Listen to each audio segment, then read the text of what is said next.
आगे चल रहे हैं, कई घरों में अभी भी लोग पी के पड़े होंगे, जिनको बहुत कम गाया जाता है, लेकिन उनके चरित्र से माताएं बहन कहेंगी हमने कलश स्थापना की है, बहुत अच्छी बात है।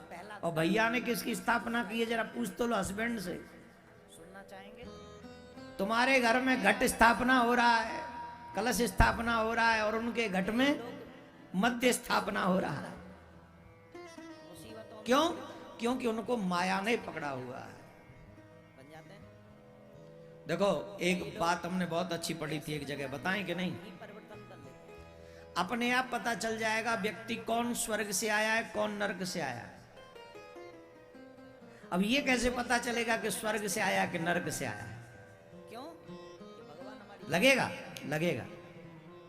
भगवान है। सत्संग में जाओ, ये पता लग जाएगा कौन व्यक्ति स्वर्ग से आया, कौन व्यक्ति नरक से आया। तो आज मैं बताएं, बहुत बड़ी बात है। तो आपको बताना चाहता हूँ, अगर ध्यान दें तो, जब और पता नहीं दें तो चला कि कर्म बहुत कुछ तो महाभारत ऐसे का निकल ही युद्ध जाता होगा, है।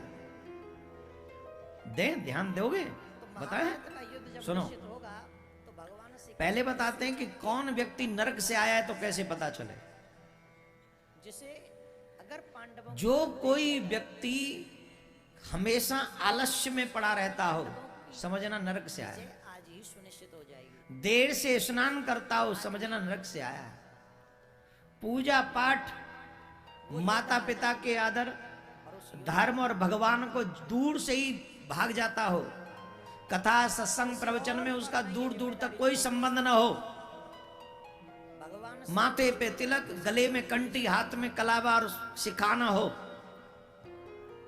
मद्यपान में मस्त, मांस मदिरा खान पान में मस्त रहता हो, हमेशा दूसरों की चुगली में व्यस्त रहता हो, भयंकर क्रोध करता हो, के छोटे भाई के हाथ से ऐसा योद्धा मारा जाए, जो भयंकर क्रोधी हो, बात बात पे लड़ता हो, उससे बचने के लिए भी सभी अहंकार के साथ जीवन जीता हो, समझना ये नरक से आया।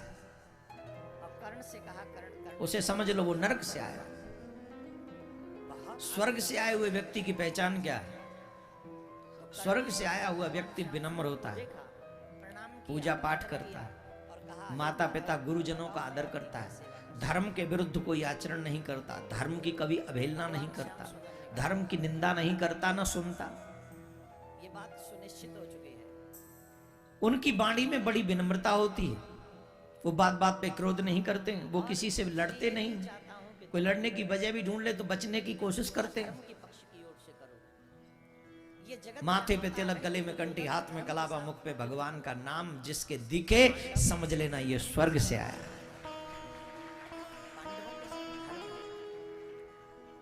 कौरवों के साथ और कुछ लोग ऐसे भी होते हैं, स्वर्ग नरक दोनों जगह से आते हैं।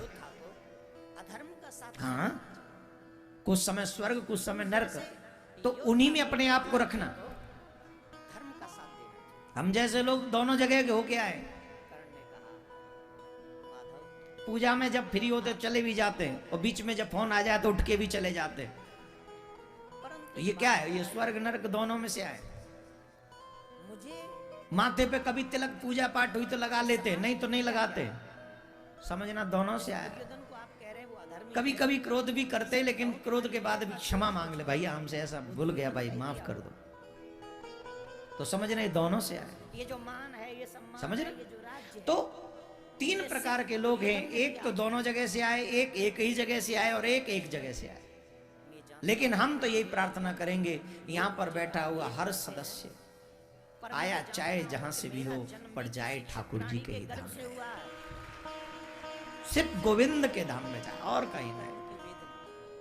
कि कर्ण का दुख तो बोले माया है महाराज, ये माया मुझे आके पकड़ लेगी। ये जानता हूं व्यास जी ने पूछा कोई तो ऑप्शन होगा बचने का? बोले एक ही ऑप्शन है, हुआ है। स्वयं मायापति आकर कहे कि मेरी माया नहीं पकड़ेगी तो मैं आऊंगा। लेकिन मुझ मायापति आकर कह दे कि मेरी माया नहीं पकड़ेगी तो मैं आ जाऊंगा। जन्म लेते ही किसी माँ ने त्याग नारायण भगवान ने स्वयं ने कहा तुम आओ, तुम्हें मेरी माया नहीं पकड़ेगी, तुम मेरी माया से विरक्त रहोगे, मेरी माया की पकड़ से दूर रहोगे, से जिसने मुझे जन्म दिया, मुक्त रहोगे। मुझे जन्म ही क्यों दिया? सावधानी इस बात की और जन्म रखनी दिया चाहिए तो मेरे मुझे भाई त्याग बहन, क्यों दिया? इसमें बहुत मेरा सावधानी। मेरा कोई दोष नहीं। ये माया के चक्कर में ही मनुष्य अपना जीवन बर्बाद कर रहा है। मुझे सूत पुत्र कहा जाता है। अच्छा एक बात बताओ, मेरा कोई कसूर नहीं। तुम्हारा जीवन है कितने साल का? द्रोणाचार्य के पास में गया, मैंने कहा मैं अरे आपसे शिक्षा। मैं कहता हूं 100 साल का। 100 साल में तुम जिए कितने साल? उन्होंने कहा तुम सुपुत्र हो। तुम एक समझदार मानव हो, ये तुम्हें समझ कितने दिन रहती है? मैंने सिर्फ क्षत्रियों को कितने साल रहती है? मैं गिनाऊं? मैं जानता था। पहले तो 50% खत्म ही कर दो। अगर तुम 100 साल जिए हो तो 100 तो तुमने सो के बिताई है, 50 तो भाई आधे समय जगे रहे, आधे समय सोते रहे, तो 50 तो खत्म ही कर दो। 50 नहीं तो 40 खत्म करो, हाँ या ना? अगर 100 साल जिए तो सो के भी तो तुमने 40 साल निकाल दिए, तो 100 में से 40 गई, कितनी बची? 60। और उन 60 में से ईमानदारी से बताओ, पहले 20 साल ये बोध भी था कि मैं इंसान हूं कि क्या हूं? बचपन वाले ईमानदारी से बताओ। जब तक पत्नी की धुतकारें थप्पड़ न पड़ते रहे तब तक तो पता ही नहीं चला कि हम पुरुष हैं। जब घर में देवी जी का प्राकट्य हुआ, देवी जी आई और उन्होंने आके समझाया कि तुम पुरुष हो, जिम्मेदारी निभाओ, नौकरी पे जाया करो, काम से हैं, पैसा कमा के लाओ, बच्चे पालो, तब जाके होश आया, अरे हाँ हम कोई बलाए हैं। 20-22 साल बाद ये समझ में आया कि हमें भी जीना है। तो 20-22 साल शुरू के निकाल दो, कितनी बची? 60 में से 20 गए तो जोर से बोलो। 60 साल के बाद की इज्जत बताओ तुम्हारी है क्या? जब पता चला कि कर्ण महाभारत का युद्ध जब तुम्हारा जीवन 60 साल क्रॉस कर जाएगा तो उसके बाद तुम्हारी घर की इज्जत क्या है? जब निश्चित होगा तो भगवान से ईमानदारी से। अब ये हम सबके साथ होना है। आज जो जवान है कल उनके साथ यही होना है। इसलिए जो हैं अनुभवी 60 साल प्लस जो यहाँ बैठे हैं वो थोड़ा शेयर कीजिए प्लीज। पांडवों क्यों साहब? विजय आज ही सुनिश्चित हो जाएगी। आप भी कह सकते हैं सर, कभी नीचे है 60 से, हाँ हो जाओ, भगवान करे तुम भी जल्दी हो 60 के।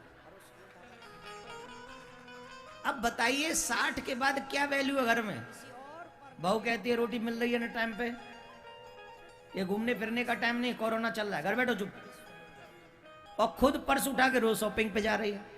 भगवान ये भी नहीं चाहते थे कि फिर बहू अगर इसे सास पूछ ले, अरे तू क्यों जा रही है, तो वो तुरंत पागल हो क्या, सब्जी कौन लाएगा?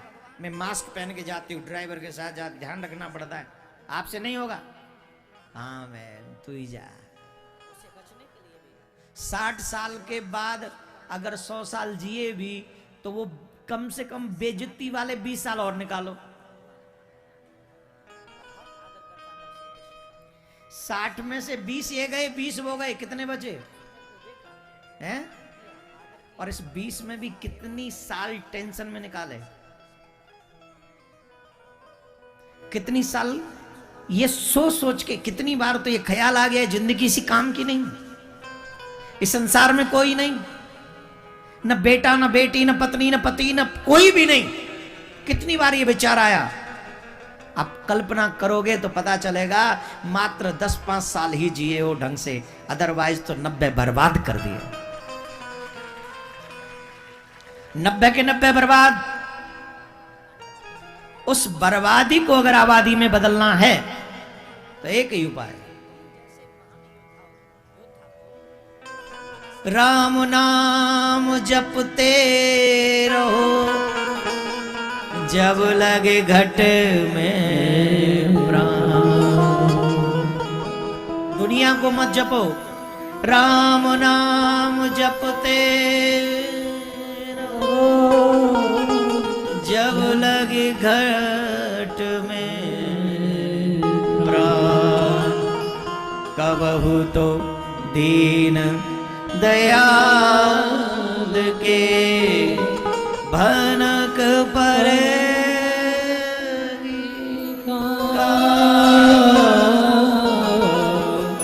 भनक परे।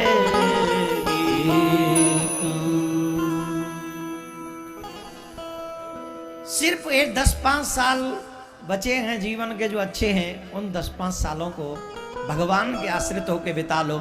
और मैं तो कहूंगा आज तुम जिस एज में हो उसी एज से समझ लो कि हमारे तो 10 ही बचे हैं।